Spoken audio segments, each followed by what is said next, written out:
señoras y señores, la mesa de En Perspectiva en este lunes 21 de mayo de 2018, saludando a Casilda Echevarría. Hola, buen día.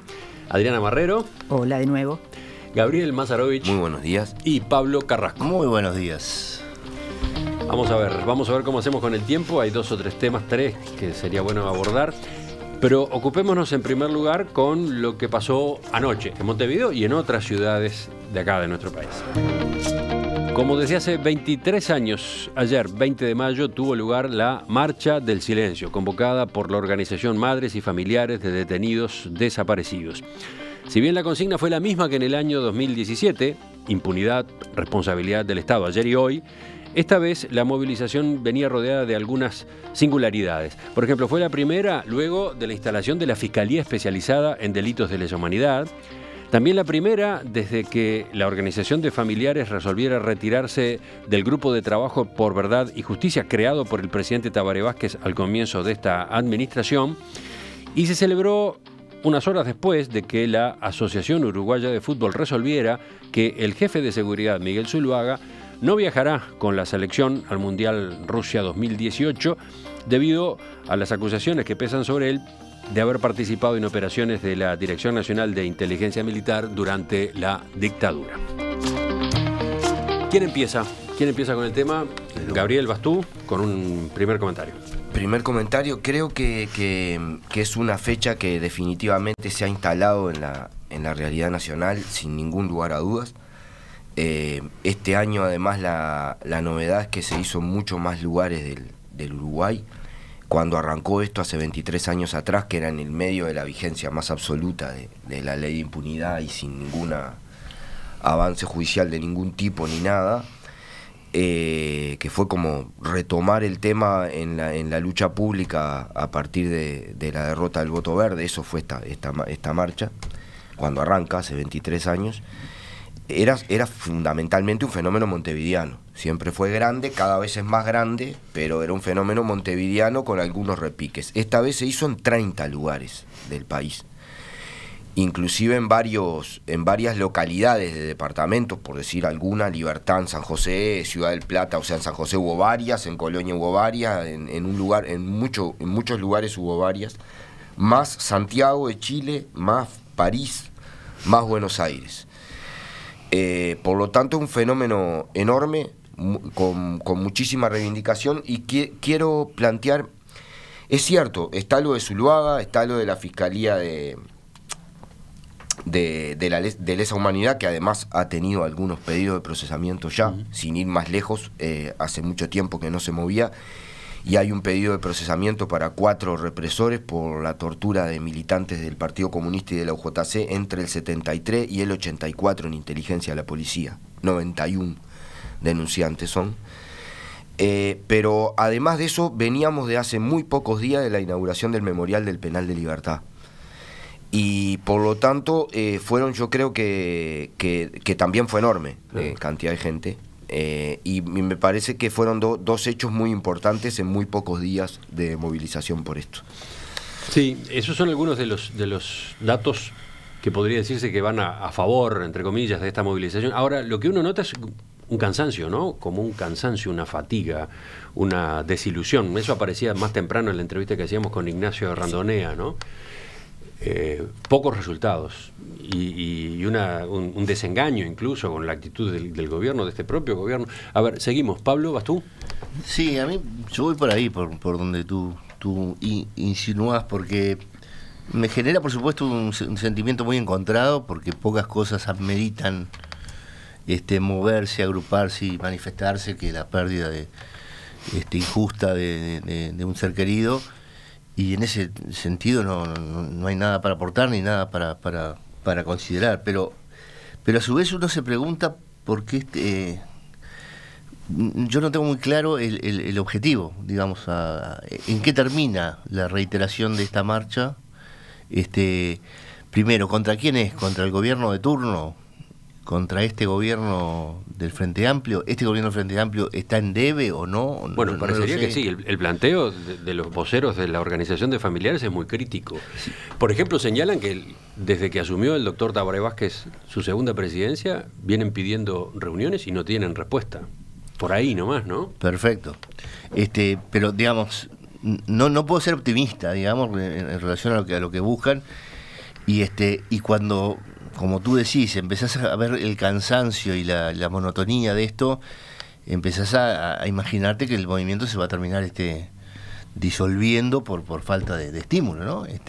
Ojalá que no, pero no tenemos claro quién es el que puede darle una respuesta, quién es el que está, bueno, los militares obviamente, pero se puede ir más adelante, se le puede, ¿qué podemos hacer? La venganza contra los militares son las cifras que dio el otro día Manini Ríos, ¿no? De 44% de pobreza.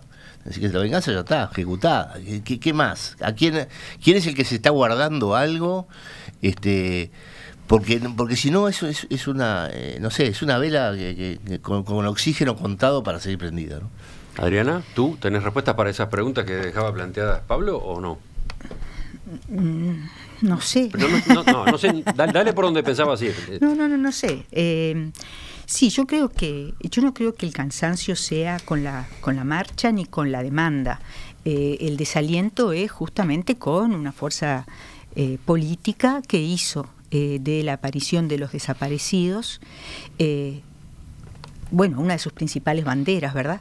Yo realmente estoy sumamente preocupada porque además estas marchas que se produjeron en el contexto 2 días después de unas declaraciones sumamente desafortunadas de Manini Ríos, reivindicando el hecho de que las Fuerzas Armadas están de pie, el ejército está de pie, nadie lo va a poner de rodillas, y eso no sería nada, hubiera sido algo anecdótico, si no fuera porque el comandante en jefe de las Fuerzas Armadas dejó pasar esas declaraciones como parte del paisaje.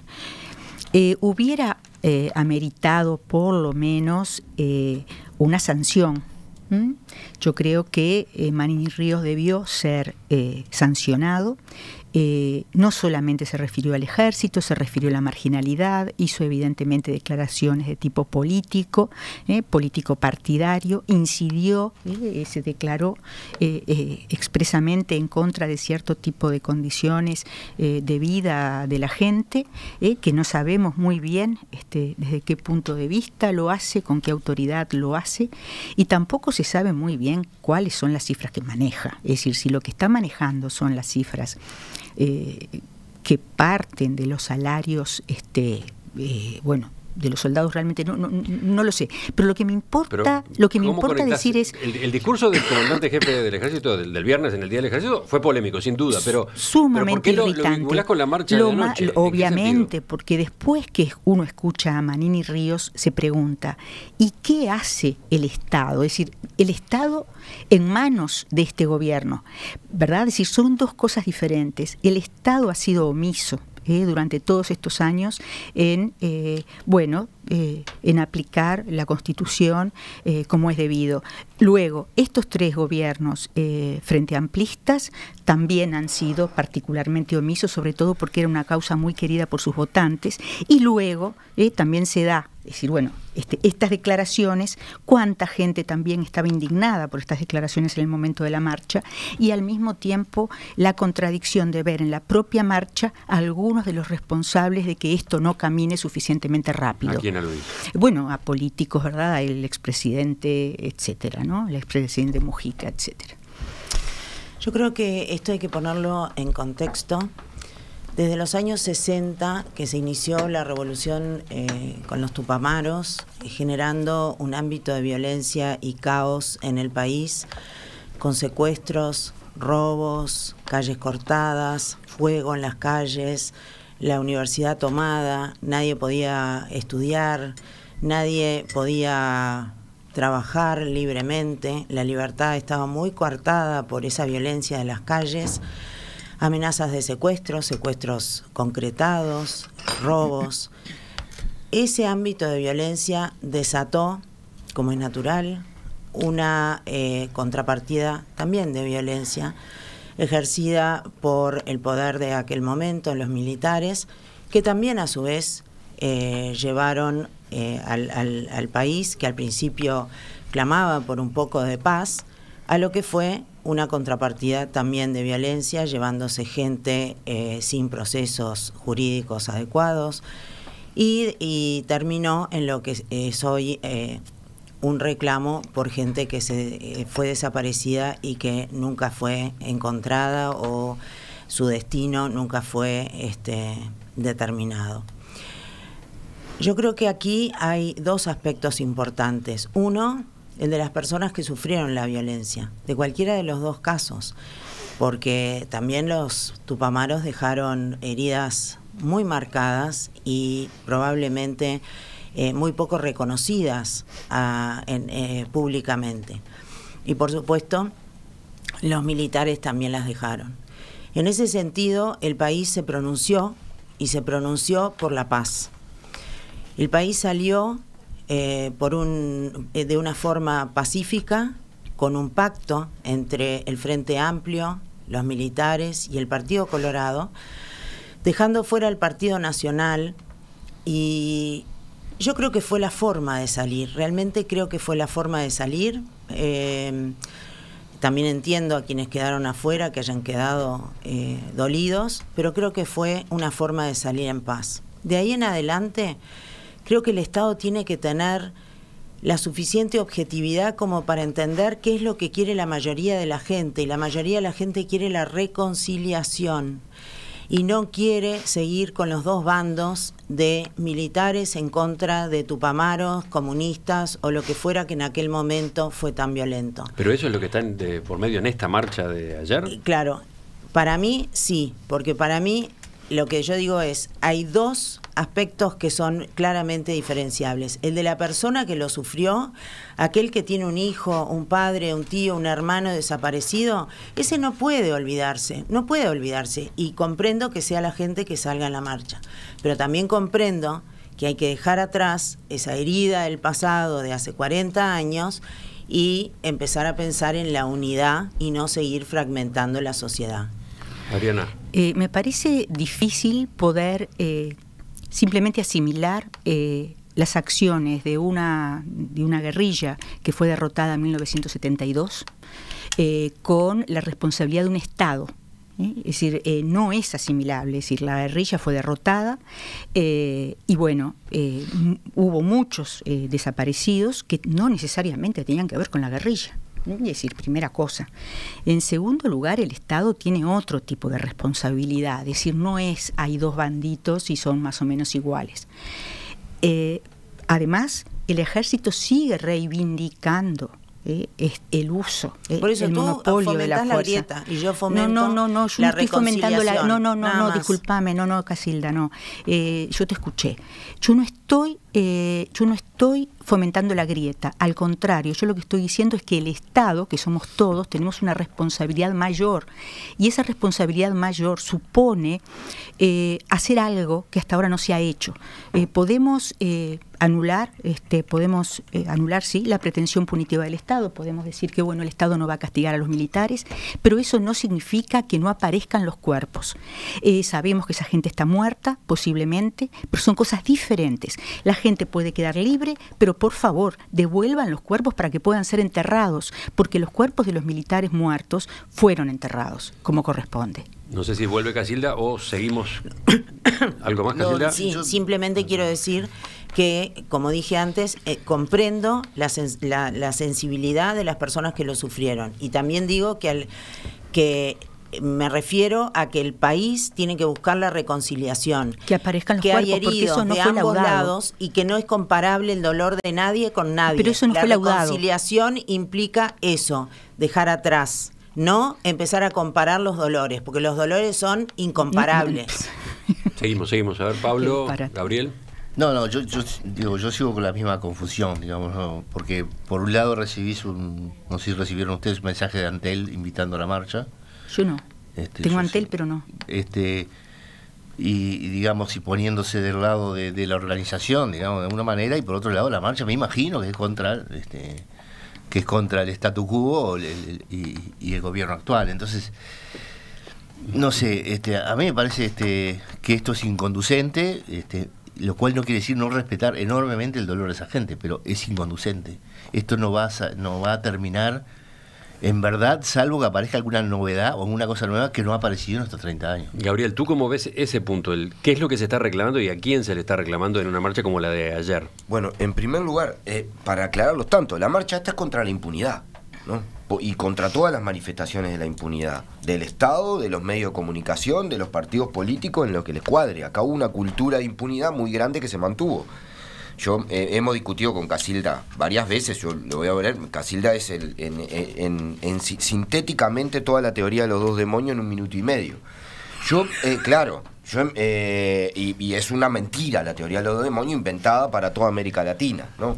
Yo lo que y lo hemos discutido 4 veces acá me parece que hay 2 o 3 cosas bien importantes. Primero, obviamente hay un cuestionamiento al gobierno, claramente sí. Y en el caso de las organizaciones de derechos humanos y particular familiares, más encendidamente. 2, creo que hemos avanzado en la conceptualización. Sí, más temprano Randonea decía pactos de silencio como el que menciona Mujica en sus declaraciones de la semana pasada, era obvio que existían. Él decía, existen también en muchos delitos comunes y corrientes, claro. Y sin embargo se investiga y se termina encontrando responsables, se termina aclarando los hechos. Acá lo que está faltando son órdenes claras que lleven a que el Estado, el propio Estado investigue. Ese era un poco el resumen del planteo de Randonea. Ahí hay un planteo. Ahora, yo creo que también hay 2 o 3 cosas importantes para decir, ¿no? Para ver la dimensión del asunto, porque se ha ido descubriendo dimensiones del asunto que antes no se sabían, inclusive cuando el voto verde. Estamos hablando de 190 desaparecidos, 132 asesinados en la tortura o en prisión, 10.000 que estuvimos presos, 6.000 procesados por la justicia militar, todos torturados, todos, ¿no? Entonces, hay 308 causas judiciales que antes no había, que falta mucho que avancen. Esta medida de la Fiscalía es una. El Poder Judicial tiene un problema con eso. ¿Estás refiriéndote a la creación de una Fiscalía especializada en delitos de lesa humanidad? Claro, que no había, porque el sistema judicial estaba construido para la impunidad. O sea, no se investigó y el tiempo favorece a los impunes, claramente, ¿no? A mí lo que me parece es que y además es muy sintomático, cada 20 de mayo hay algo previo. O sea, hace 2 años atrás fue otra declaración terrible de Fernández Huidobro. Está el 18 de mayo. Hubo, claro, siempre hay algo que le da a la marcha del 20 de mayo un contenido particular, ¿no? En este caso, yo creo que igual venía muy fuerte la cosa como para convocarse antes de la... A mí me parece, solo para terminar, me parece que la impunidad es incompatible con la democracia. Creo que nos hace menos iguales. Y más allá de los resultados efectivos que se consigan, que son lo más importante, tanto en la causa de los desaparecidos como en todo lo demás, me parece muy importante que haya miles de uruguayas y uruguayos dispuestos a salir a la calle cada año, cada vez más. Y además, en particular, yo lo digo todos los años, Emiliano, vos lo sabés, es impresionante la participación juvenil. Impresionante. Yo me animo a decir que mucho más que la mitad de la marcha son jóvenes. Y a mí no me parece mal, al contrario, me parece muy bueno que haya una identificación tan grande en una marcha más que nadie trae camiones, nadie trae ómnibus, nadie trae nada. La gente viene en la convocatoria que se hace como se hace y cada vez más, además. Entonces, me parece, yo discrepo en eso con Pablo, yo entiendo la visión que él plantea, pero creo que este movimiento va hacia arriba, no hacia abajo. A mí me parece, en primer lugar, importante dejar claro los hechos históricos más allá de las interpretaciones. Es verdad que los tupamaros comenzaron la guerrilla en los años 60, en democracia, con un gobierno nacionalista colegiado, que por cierto no era en absoluto de fuerza. En segundo lugar, cuando los militares tomaron el poder, yo también entiendo que luego de ir contra la guerrilla se tomaron atribuciones que no les correspondían, se mantuvieron en el poder sin el contrapeso del Parlamento, pues lo disolvieron en el año 73. Así es que esos son hechos y en los cuales podemos coincidir todos. Lo que yo digo es que, sin desconocer en absoluto el dolor de las personas que sufrieron esa guerrilla de uno y del otro lado, la reconciliación no se obtiene en un país si seguimos pensando en los hechos de hace 30 o 40 años. Es lo único que digo. Pero no desconozco en absoluto el dolor de esa gente, pero tampoco el dolor de las personas que fueron torturadas, secuestradas, matadas y amenazadas por los tupamaros. Todos sufrieron. Miremos para adelante. No son 40 años, ¿no? Son 2 días. Es decir, las declaraciones de Manini y Ríos parecen reafirmar ese rol del ejército. No tiene nada que ver eso. Sí que tiene que ver.